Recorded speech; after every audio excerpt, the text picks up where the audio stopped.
आज की इस गहन चर्चा में स्वागत है। हमारे पास जो आज का विषय है वो सच में हमारी कल्पनाओं की उड़ान को एक नया आयाम देने वाला है। बिल्कुल, ये एक बहुत ही खास विषय है। हाँ, आज का हमारा विषय है विश्व की प्रमुख जनजातियां, एक भू सांस्कृतिक यात्रा। और इस चर्चा के लिए जो दस्तावेज जो रिसर्च पेपर्स हमने इकट्ठे किए ना, वो ऐतिहासिक, सांस्कृतिक और भौगोलिक जानकारियों का एक बहुत बड़ा खजाना है। सही कहा। इन दस्तावेजों में दुनिया भर की जनजातियों के जीवन, उनके संघर्ष और उनके अनूठे अस्तित्व का बहुत ही बारीकी से वर्णन किया गया है। और आज का हमारा मिशन केवल कुछ रोचक तथ्यों को पढ़ना नहीं है, हमें ये गहराई से समझना है कि कैसे ये मूल निवासी विषम और कभी-कभी जानलेवा परिस्थितियों में भी कैसे वे न केवल जिंदा रहते हैं बल्कि आधुनिक दुनिया के लिए उनके पास क्या अनमोल ज्ञान छिपा है। तो चलिए इसके हर पहलू को खोल कर देखते हैं और 5000 से अधिक विशिष्ट जनजातीय समूहों वाली इस विशाल और रहस्यमयी दुनिया में एक गोता लगाते हैं। यह एक बहुत ही शानदार शुरुआत है और अगर हम इसे व्यापक दृष्टिकोण से जोड़कर देखें तो ये बात हमें और भी हैरान करती है कि आज भी, जी हाँ, आज के इस आधुनिक समय में भी दुनिया भर में लगभग 250 से 600 मिलियन मूल निवासी हैं। बाप रे, ये कोई छोटी संख्या नहीं है। बिल्कुल नहीं, ये दुनिया की कुल आबादी का एक बहुत बड़ा और महत्वपूर्ण हिस्सा है। इन विस्तृत दस्तावेजों में जो सबसे खास बात उभर कर आती है वो है इनका अनुकूलन, यानी अडेप्टेशन। अडेप्टेशन। हाँ, चाहे वो आर्कटिक की जमा देने वाली बर्फ हो, सहारा या कालाहारी का झुलसाने वाला रेगिस्तान हो, या फिर कॉन्गो और अमेज़न के घने और खतरनाक वर्षावन, इन जनजातियों ने न सिर्फ पृथ्वी के हर जलवायु क्षेत्र में खुद को ढाला है, बल्कि अपनी एक अटूट ऐतिहासिक निरंतरता भी बनाए रखी है। ये सिर्फ जिंदा रहने की बात नहीं है, ये अपने पर्यावरण के साथ एक होकर जीने की कला है। ये पर्यावरण के साथ एक होकर जीने वाली बात सच में कमाल की है। हम लोग मौसम में जरा सा बदलाव होने पर परेशान हो जाते हैं। हाँ, तुरंत ही हीटर या एसी ढूंढने लगते हैं। बिल्कुल। और ये लोग प्रकृति के सबसे चरम और कठोर रूपों को ही अपना घर बना लेते हैं। जब मैं इनके आवासों के विवरण पढ़ रहा था तो मुझे लगा कि हम किसी बेहतरीन किसी इंजीनियरिंग मैनुअल को देख रहे हैं। वो कैसे? उदाहरण के लिए एस्किमो लोगों का इग्लू। अक्सर हमें लगता है कि ये बस बर्फ से बना एक गोल सा घर है, लेकिन ये साधारण बर्फ नहीं होती। दस्तावेज बताते हैं कि एस्किमो इसे जमी हुई और संकुचित बर्फ, जिसे कंप्रेस्ड स्नो कहते हैं, उसके ब्लॉक से बनाते हैं। अच्छा, तो वो नॉर्मल बर्फ नहीं होती? नहीं, इस संकुचित बर्फ के अंदर हवा के छोटे छोटे बुलबुले कैद होते हैं जो एक बेहतरीन इंसुलेटर का काम करते हैं। बाहर भले ही बर्फीला तूफान चल रहा हो और तापमान -40 डिग्री हो, लेकिन अंदर शरीर की गर्मी और एक छोटे से दिए की वजह से तापमान आश्चर्यजनक रूप से गर्म रहता है। ये थर्मोडायनामिक्स का एक जीता जागता उदाहरण है। बहुत ही दिलचस्प। इग्लू केवल एक शेल्टर नहीं है, ये एक पूरी सर्वाइवल टेक्नोलॉजी है। और देखिए, अगर हम ठंडे इलाकों से निकलकर मध्य एशिया के विशाल और हवादार मैदानों की तरफ चलें, तो किर्गिज जनजाति के आवाज भी उतने ही वैज्ञानिक हैं। किर्गिज जनजाति, वो जो तंबुओं में रहते हैं? हाँ, वे युर्त नामक गोलाकार तंबुओं में रहते हैं। ये तंबू लकड़ी के एक जालीदार ढांचे से बना होता है, जिसके ऊपर भेड़ की ऊन से बना मोटा चमड़ा या फेल्ट चढ़ाया जाता है। इसका जो गोलाकार डिजाइन है ना, वो इसे पूरी तरह से एरोडायनामिक बनाता है। हवा उससे टकराकर निकल जाती है ना? बिल्कुल। मैदानों में चलने वाली तेज बर्फीली हवाएं टकराकर अगल बगल से निकल जाती हैं और तंबू उखड़ता नहीं है। इसके अलावा चूंकि इनकी जीवन शैली घुमंतू होती है, किर्गिज लोग इस पूरे घर को कुछ ही घंटों में समेटकर घोड़ों या ऊंटों पर लादकर दूसरी जगह ले जा सकते हैं। ये तो पोर्टेबल आर्किटेक्चर की एक गजब मिसाल हो गई। हाँ, बिल्कुल। पोर्टेबल आर्किटेक्चर से मुझे पूर्वी अफ्रीका के मसाई पशुपालकों की याद आ रही है। उनकी आवासों की चुनौती हवा या बर्फ नहीं है, बल्कि खतरनाक जंगली जानवर हैं। मसाई लोग जो झोपड़ियां बनाते हैं उन्हें क्रॉल कहा जाता है। क्रॉल? जी, क्रॉल। ये घास, मिट्टी और गोबर के लेप से बनी होती हैं। लेकिन जो चीज सबसे दिलचस्प है वो है इन झोपड़ियों की बाहरी बाड़। कल्पना कीजिए, कंटीली झाड़ियों और बबूल की शाखाओं से बनी एक अभेद्य और गोल दीवार। रात के घने अंधेरे में जब बाहर भूखे शेर या तेंदुए घूम रहे होते हैं, तब इंसानों और उनके कीमती मवेशियों के बीच यही कंटीली बाड़ इकलौती ढाल होती है। बाप रे! हाँ, ये डिजाइन पूरी तरह से सुरक्षा को ध्यान में रखकर बनाया गया है। और शिकारियों से बचने का एक और अविश्वसनीय तरीका मलेशिया और मध्य अफ्रीका में देखने को मिलता है। सिमांग और पिग्मी जनजातियों के लोग अक्सर अपने घर सीधे पेड़ों के ऊपर बनाते हैं। Tree houses. जी हाँ, ये सुनकर शायद किसी फैंटेसी फिल्म या बचपन की कहानी का ख्याल आए, लेकिन उनके लिए ये ट्री हाउस कोई शौक नहीं है, ये एक सख्त जरूरत है। क्योंकि जमीन पर खतरा होता है। बिल्कुल, घने जंगलों में जमीन पर हमेशा नमी, जहरीले कीड़े, सांप और बड़े शिकारियों का खतरा रहता है। जमीन से कई फीट ऊपर रहने से उन्हें न केवल सुरक्षा मिलती है, बल्कि वेंटिलेशन भी बेहतर मिलता है।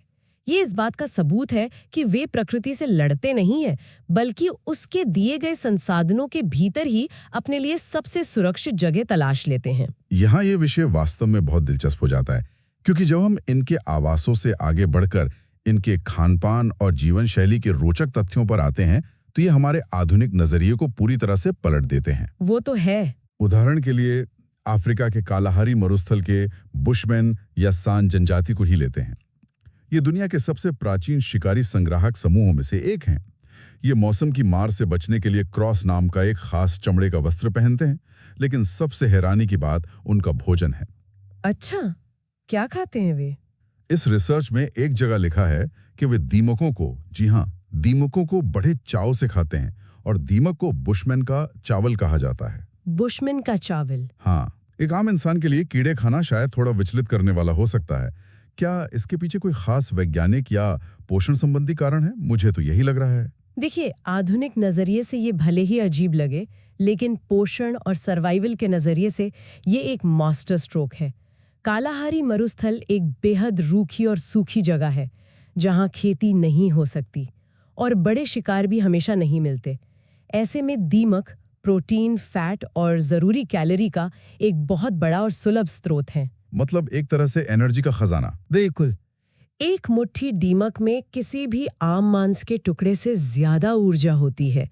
ये दिखाता है कि ये जनजातियां अपने पर्यावरण में उपलब्ध सीमित और चुनौतीपूर्ण संसाधनों का अधिकतम और सबसे कुशल उपयोग कैसे करती हैं। वे भोजन को सिर्फ स्वाद के लिए नहीं, बल्कि ईंधन की तरह देखते हैं। संसाधनों के इसी कुशल उपयोग का एक और उदाहरण पूर्वी अफ्रीका के मसाई लोग हैं। टंगानिका और केन्या के इन पशुपालकों का मुख्य आहार मवेशियों का दूध और रक्त है। दूध और रक्त? जी। जब मैंने पहली बार ये पढ़ा कि वे दूध में गाय का खून मिलाकर पीते हैं, तो मुझे बहुत अजीब लगा।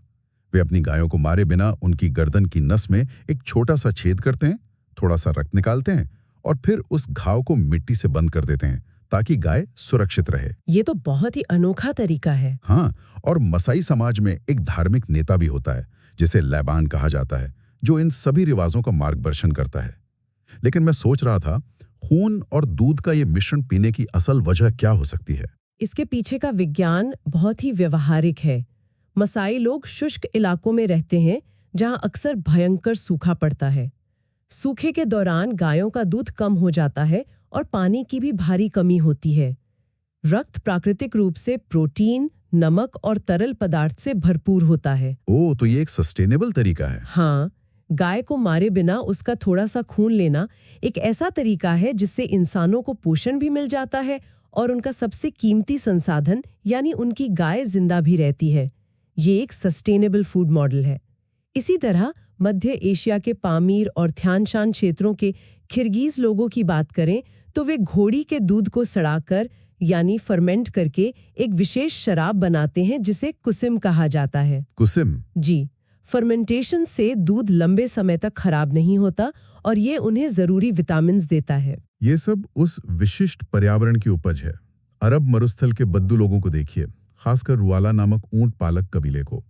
वे तंबुओं में अपना पूरा जीवन बिता देते हैं और ऊंट ही उनकी अर्थव्यवस्था, उनके परिवहन और उनके भोजन का केंद्र है। बिल्कुल। वहीं दूसरी ओर अगर हम रेगिस्तान से निकलकर कॉन्गो बेसिन के वर्षावनों में जाएं, तो पिग्मी जनजाति का जीवन बिल्कुल अलग है। पिग्मी लोगों का कद बहुत छोटा होता है, करीब 1 से 1.5 मीटर के बीच। उनकी झोपड़ियां बिल्कुल मधुमक्खी के छत्ते जैसी होती हैं, जो पत्तों और टहनियों से बुनी जाती हैं।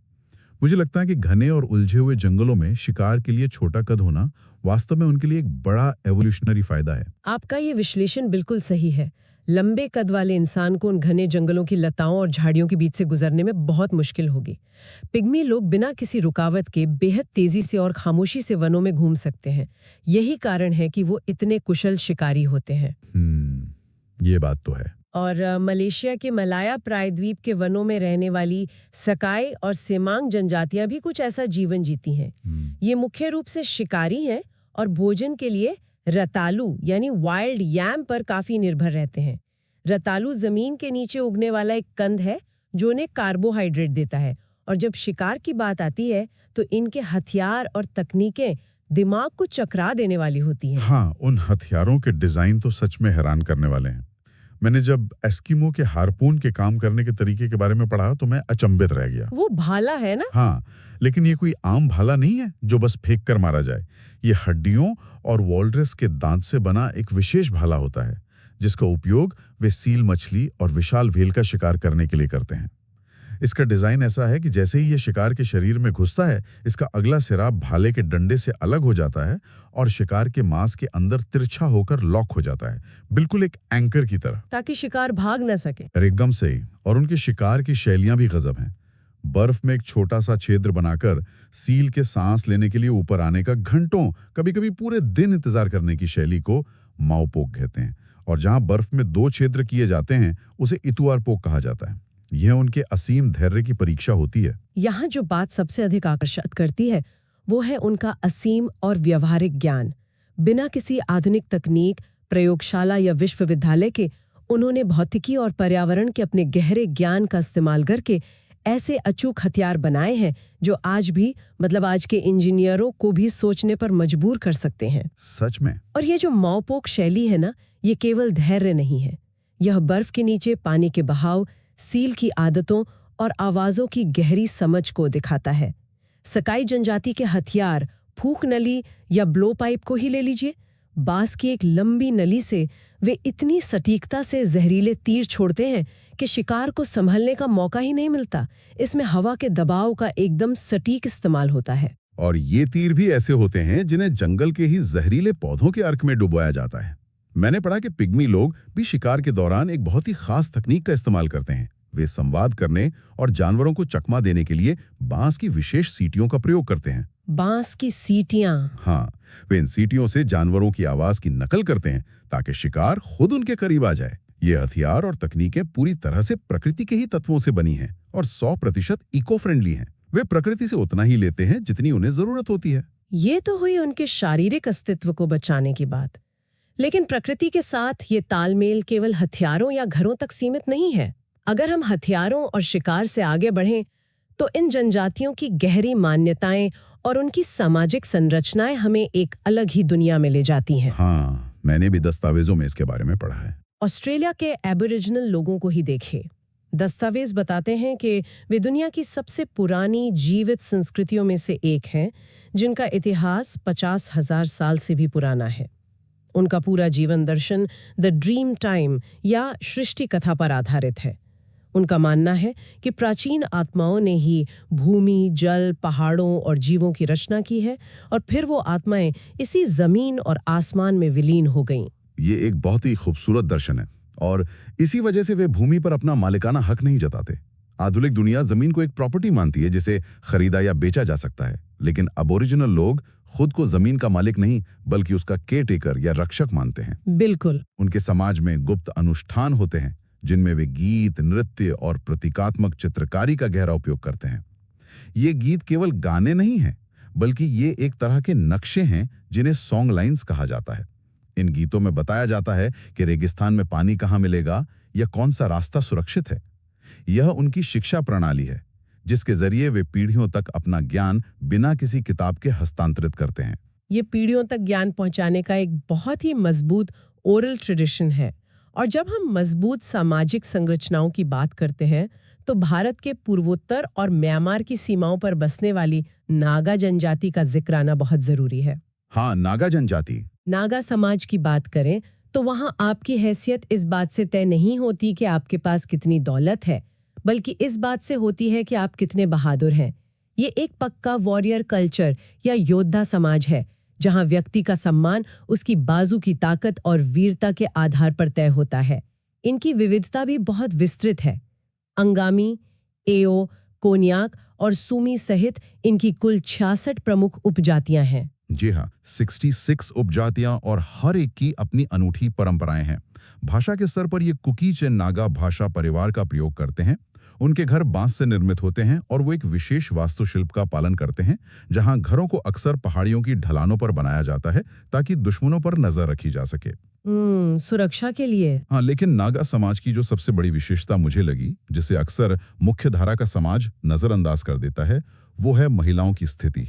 इन दस्तावेजों में स्पष्ट रूप से उल्लेखित है कि नागा समाज में स्त्रियों को पूर्ण स्वतंत्रता प्राप्त है। वे घर के फैसलों से लेकर आर्थिक गतिविधियों में बराबर की हिस्सेदार होती हैं। यही वो बिंदु है जहां हमें अपनी धारणाओं पर गहराई से पुनर्विचार करने की जरूरत है। इन जनजातीय समाजों को बाहरी दुनिया अक्सर आदिवासी, पिछड़ा या असभ्य मान लेती है, लेकिन अगर हम महिलाओं की स्वतंत्रता, सामाजिक समानता जैसे नागा समाज में और प्रकृति संरक्षण के उनके तरीकों को देखें जैसे एबोरिजिनल समाज में, तो ये कई मामलों में हमारी तथाकथित आधुनिक और विकसित दुनिया से कई कदम आगे हैं। उनके पास ऐसे सामाजिक मॉडल हैं जो बिना किसी जटिल कानूनी प्रणाली के बहुत ही सुचारू रूप से चलते हैं। तो इस सब का असल मतलब क्या है? हम इन अद्भुत संस्कृतियों, उनके जटिल हथियारों, उनके गहरे जीवन दर्शन और उनके सस्टेनेबल तरीकों के बारे में चर्चा कर रहे हैं। लेकिन अगर हम आज की जमीनी हकीकत पर नजर डालें, तो दस्तावेजों में एक बहुत ही गंभीर तस्वीर सामने आती है। ये पूरी जीवन शैली आज एक गहरे अस्तित्व के संकट से गुजर रही है। ये एक बहुत ही कड़वी सच्चाई है। वनों की लगातार कटाई, बड़े पैमाने पर औद्योगिक खनन और कृषि के लिए भूमि अतिक्रमण ने इन जनजातियों की जीवन शैली पर भारी खतरा पैदा कर दिया है। जिन जंगलों को उन्होंने हजारों सालों से सहेजा, वे आज बहुत तेजी से सिकुड़ रहे हैं। ये जनजातियां आज अपने जल, जंगल और जमीन को बचाने के लिए एक निरंतर और कठिन संघर्ष कर रही हैं। ये एक बहुत ही महत्वपूर्ण सवाल खड़ा करता है। दस्तावेजों में एक बड़ा और स्पष्ट टकराव सामने आता है। एक तरफ दुनिया भर के देशों की आर्थिक प्रगति, संसाधनों की भूख और इंफ्रास्ट्रक्चर का विस्तार है, और ठीक उसी जगह दूसरी तरफ इन जनजातियों का सदियों पुराना घर है। ये सीधे तौर पर आधुनिक दुनिया की ज़रूरतों और इन मूल निवासियों के मानवाधिकारों और उनकी संप्रभुता के बीच का घर्षण है। ये संकट उन समूहों के लिए तो सबसे ज्यादा विनाशकारी है जो पूरी तरह से बाहरी दुनिया से कटे हुए हैं। हाँ, और स्रोतों में कुछ अनकॉन्टैक्टेड जनजातियों का विशेष उल्लेख किया गया है। अनकॉन्टैक्टेड जनजातियां। जी, ये वो लोग हैं जिनका आधुनिक सभ्यता से कभी कोई संपर्क नहीं हुआ है, जैसे भारत के अंडमान द्वीप समूह के शोम्पेन लोग, पेरू के अमेज़न जंगलों की गहराइयों में रहने वाले मैशकोपिरो और ब्राजील के वर्षावनों के कावाहिबा। ये लोग अपने ही हाल में अपनी ही दुनिया में खुश हैं। लेकिन दस्तावेज बताते हैं कि जब बाहरी दुनिया इन अनकॉन्टैक्टेड जनजातियों के क्षेत्रों में प्रवेश करती है, तो ये उनके लिए सीधे तौर पर एक मृत्युदंड जैसा हो सकता है। और उसका सबसे बड़ा कारण कोई हथियार या युद्ध नहीं है, बल्कि जीव विज्ञान है। जब कोई बाहरी व्यक्ति या कोई खनन कंपनी उनके जंगलों में जाती है, तो वो सिर्फ उनकी जमीन ही नहीं लेते, बल्कि वे अपने साथ सर्दी, जुकाम, फ्लू या खसरा जैसी आम बाहरी बीमारियां भी लेकर जाते हैं। ओह, इम्यूनिटी की कमी की वजह से? बिल्कुल। चूंकि इन जनजातियों का हजारों सालों से बाहरी दुनिया से कोई संपर्क नहीं रहा है, इसलिए उनके शरीर में इन सामान्य बीमारियों से लड़ने की प्रतिरोधक क्षमता यानी इम्यूनिटी बिल्कुल नहीं होती। एक साधारण सा वायरल इन्फेक्शन भी कुछ ही हफ्तों में उनकी पूरी की पूरी आबादी को खत्म कर सकता है। यह सवाल अब सिर्फ संसाधनों के बंटवारे का नहीं रह गया है, बल्कि यह एक पूरे मानव समूह के जीवित रहने या मिट जाने का सवाल है। ये बहुत ही गंभीर बात है। मतलब हमारा सिर्फ उनके पास जाना ही उनके लिए जानलेवा हो सकता है। वे हमें सिखाते हैं कि पृथ्वी के संसाधनों का दोहन किए बिना भी जीवन जिया जा सकता है। जल, जंगल और जमीन की रक्षा करना केवल एक पर्यावरण का मुद्दा नहीं है, बल्कि यही मानवता के सामूहिक भविष्य का आधार है। ये एक बहुत ही गहरा विचार है। इन सभी दस्तावेजों से गुजरते हुए एक बात जो बार बार मेरे मन में आती है, वो ये है कि हम खुद को बहुत विकसित और आधुनिक मानते हैं, लेकिन वास्तव में प्रकृति के साथ जीने का, क्लाइमेट चेंज से बचने का और एक सस्टेनेबल जीवन का असली विज्ञान तो इन जनजातियों के पास ही है। बिल्कुल। तो इस चर्चा को समाप्त करने से पहले एक सवाल है जो हम सबको सोचने पर मजबूर करता है। एक ऐसी पहेली जिसका जवाब शायद हमारे ही भविष्य की दिशा तय करेगा। अगर ये प्राचीन संस्कृतियां ही एक टिकाऊ भविष्य का असली ब्लूप्रिंट है, और अगर विकास और प्रगति की इस अंधी दौड़ में हमने इन अनकॉन्टैक्टेड जनजातियों और उनके सदियों पुराने ज्ञान को हमेशा के लिए खो दिया, तो क्या हम सिर्फ एक संस्कृति को नष्ट कर रहे होंगे या फिर हम खुद अपने भविष्य के जीवित रहने की चाबी ही हमेशा के लिए खो देंगे? ये सोचने वाली बात है। आज की इस गहन चर्चा में हमारे साथ जुड़ने के लिए बहुत बहुत धन्यवाद। अगली बार फिर मिलेंगे एक